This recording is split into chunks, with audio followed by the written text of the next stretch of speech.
Donald Trump's economic policies work for the working class, which is why the ne'er-do-wells in D.C. and the corrupt financial class members will stop at nothing to prevent Trump's agenda. The Treasury Department is reporting a 1.7% increase in blue-collar wages. That's right.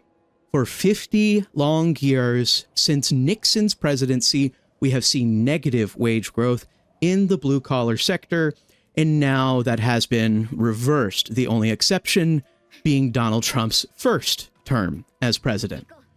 But now, with the neocons not holding him back on his tariffs or his trade or any economic policy he wished to pursue, we see even more growth than ever before.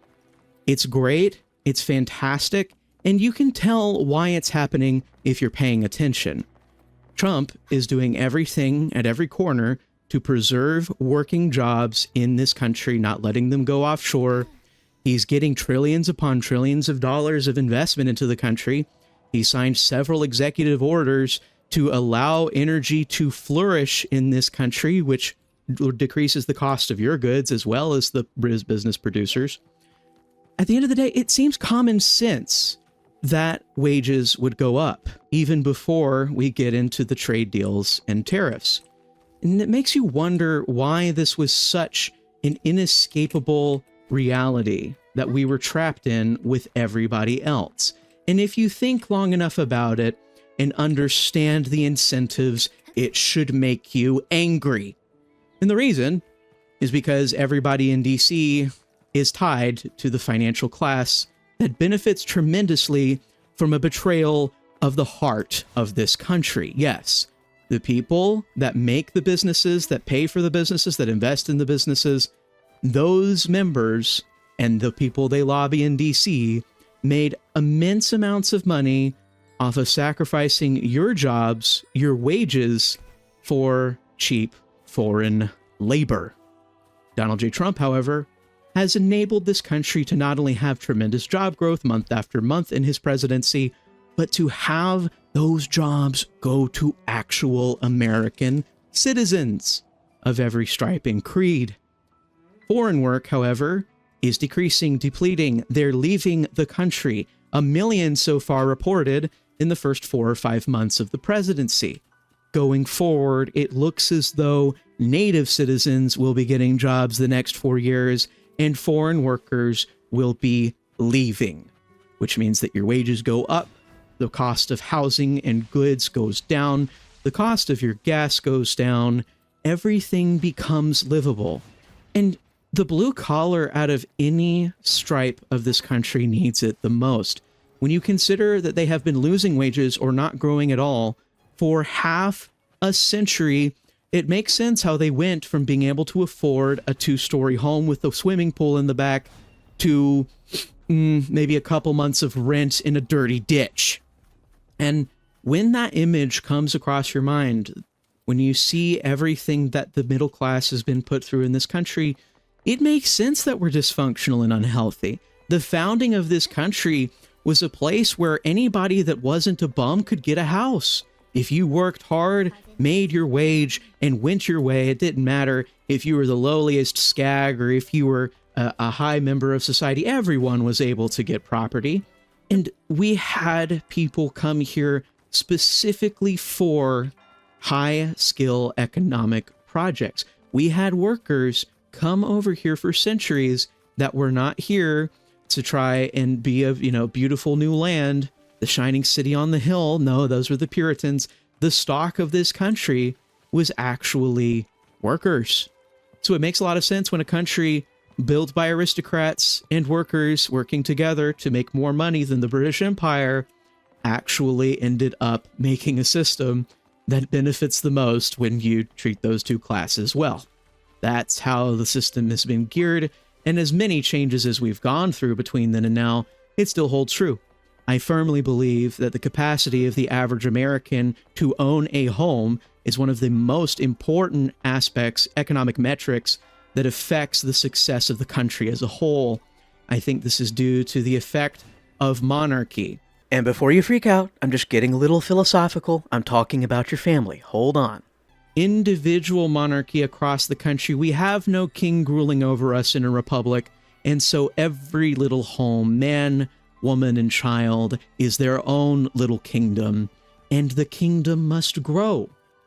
That is the fundamental truth. Because the purpose in life, beyond loving people and loving God, is to grow. And when you grow, you recreate with God, whether it's buildings or craft with your hands, or a beautiful, beautiful family with your wife. Okay, everybody understand? I'm sorry for getting a little poetic. Let's get back to business. If you do not enable this, if you do not provide for this, then you might as well not be doing anything at all. Steve Bannon has recently defined MAGA as pro-working class, pro-nationalist, and pro-no more forever wars. Those three ideas, I believe, are the core of MAGA, and they go together. You are not pro-worker if you are a globalist. If you do not favor the nation's economic interests over the world's interests, you will unfortunately never produce a society worth anything, worth preserving. You are producing a society that will be destroyed, ultimately by the economic interests of the billions of other people on the planet. So the workers don't benefit from that. They don't benefit from offshoring. They don't benefit from fiat currency. They don't benefit from any of these things. They especially don't benefit from an income tax. But inevitably, we understand if you want the GOP to be pro-worker, it has to be economically nationalist. And that is very different from any sort of fear-mongering or scare tactics that you've heard about the term nationalist, whether it refers to treating other people poorly or creating inequality where it doesn't need to be. Very simply, economic nationalism means the American citizen. If you own citizenship in the United States of America, if you hold a Social Security card that is legitimate, you are the person who benefits from this plan, which makes the GOP a very wide-reaching party. But a lot of people, especially in the past few weeks, may have been questioning why forever wars cannot be part of the MAGA agenda. And just to be clear, I don't believe, regardless of what Trump does in the next couple of weeks, that he believes in forever wars either.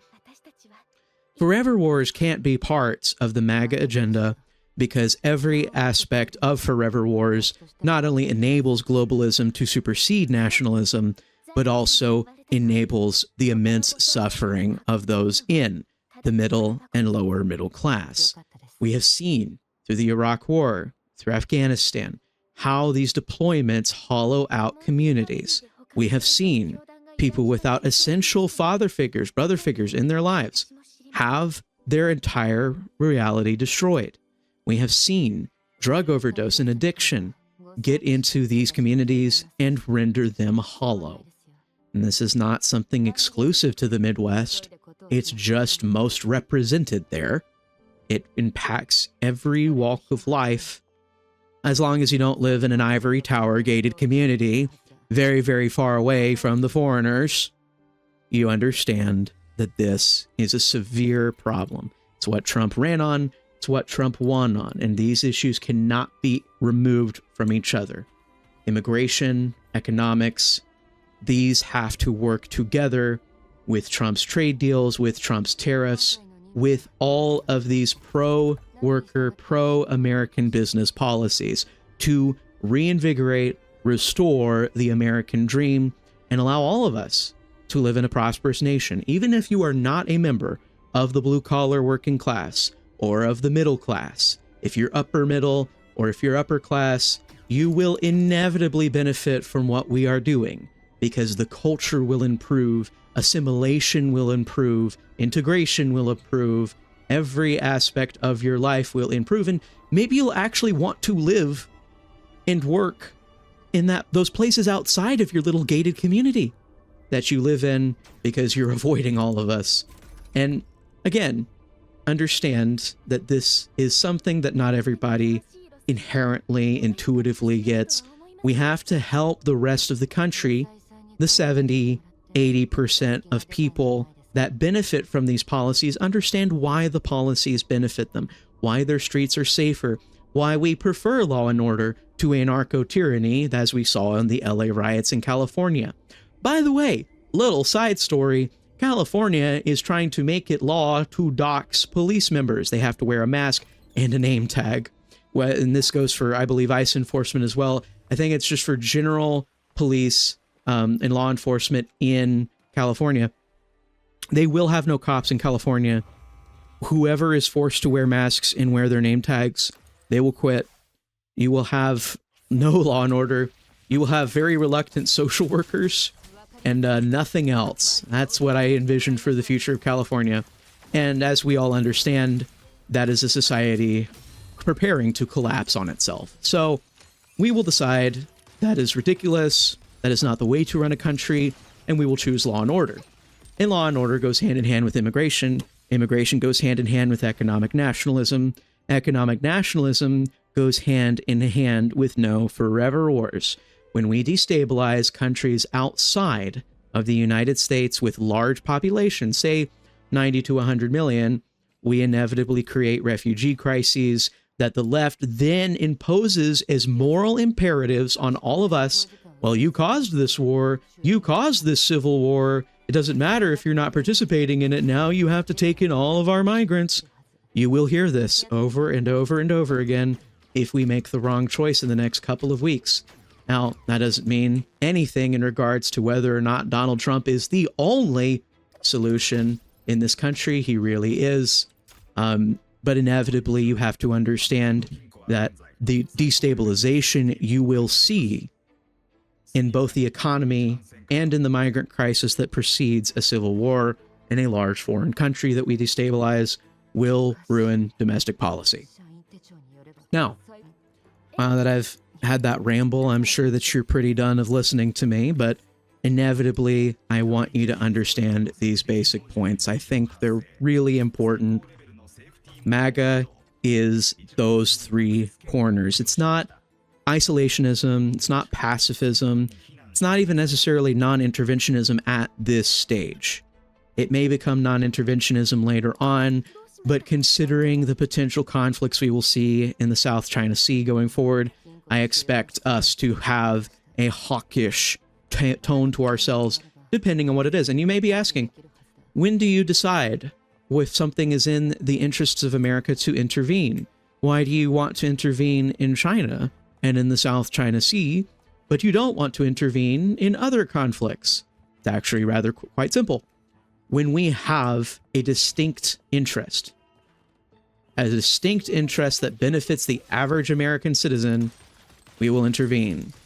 And there are several economic interests if you don't want the economy to collapse in China. Now, for other wars that just ask to take our citizens away, take our soldiers away, and hollow out our communities, we're going to say no. And I believe that that is a rather easy policy to understand, maybe harder to implement and consistently stick to, but I believe that is the MAGA position.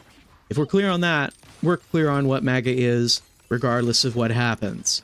It doesn't have to be so malleable, so fluid.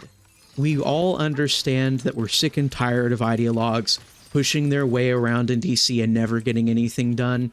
But it also doesn't mean that we shouldn't have base principles. Not having principles at all is very different from being a bit pragmatic, which I think everybody is in MAGA. We're pragmatist because we understand ideologues get nothing done.